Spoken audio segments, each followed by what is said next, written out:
Books have been a huge part of my development and growth.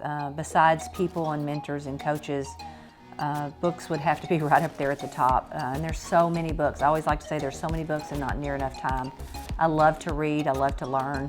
And I would say, I have so many books that are influential, but certain ones have been more influential at the time. And so I always say the student's ready when the teacher will appear when the student's ready. And I think the same thing happens with books. A book will show up in your life. And so I have this little thing I do that if somebody mentions a book to me on the third time, I immediately go out and get the book.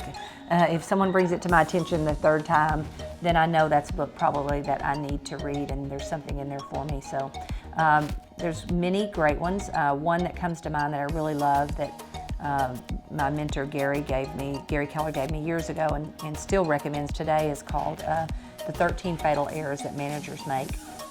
And when you decide to lead people, again, it's the hardest thing we ever do is learning to succeed through people. But again, it's the most rewarding and life-changing thing we'll ever learn to do. And so this book really helps you stay focused. One of the things it says is, we focus on, instead of focusing on results, we focus on how people do it. We focus on the problem instead of the opportunities. It also says we forget about profit.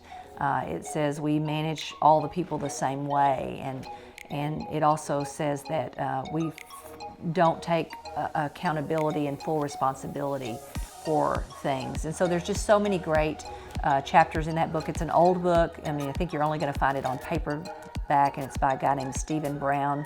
But it's one of those timeless books that just never goes out of style. And if you're going to lead people, you always need a good book that's going to kind of help remind you so that you don't get into the minutia and things that don't really matter, and you focus on how to lead people well.